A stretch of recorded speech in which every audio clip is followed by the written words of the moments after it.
Turning our attention now to one stock sliding in the session. Lordstown Motors shares there down nearly 17% after the electric truck startup said it's running on fumes. The company is scheduled to begin production on its first truck this year, but in a new filing, the company says it doesn't have enough cash to move forward with production. Let's bring in Yahoo Finance's Pras Subramanian, who is following this first. Pras, I mean, this is a company that came to the market through a SPAC, been riddled with problems now. What does that suggest about the outlook moving forward and the viability of the company? You know, lots to unpack here, Kiko, but I have to say, I don't think many are surprised in the industry to see this happen for them. From the filing, they know that their current levels of cash and cash flows are not sufficient to fund commercial scale production, meaning they can't actually make the truck they want to make for customers.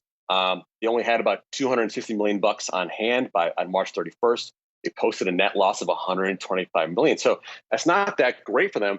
And I think this is the problem, is that the lights are dimming on them as the competition gears up in the space, right? So Rivian's electric pickup is actually kind of testing on the streets now. That's coming up soon. The Tesla Cybertruck is poised to come out in the fall. We're waiting for the Texas Gigafactory to come online to do that. And then most recently, the F-150 Lightning. I mean, that is the key competitor here. And Ford has put out a competitive product that's going to come out fairly soon. So I think this is a big trouble for Lordstown. And let's not forget, early this year, Hindenburg questioned their sales numbers and their reservations that the CEO is calling, serious pre-orders when they were just really non-refundable reservations. So, there's a lot of problems there for Lordstown, and I think there's a lot of doubt too. Pras, it's interesting. I'm thinking about some of those names you mentioned about who's on track here for their EV vehicles moving forward. And we're sort of back to talking about the traditional names, if you will.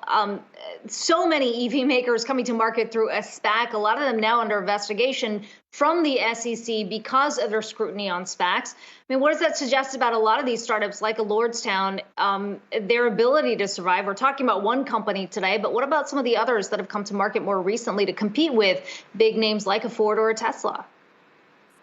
Yeah, there was a lot of SPAC mania with these EV names, right? Lordstown, Fisker Motors, Lucid, even Nikola, right, in 2020.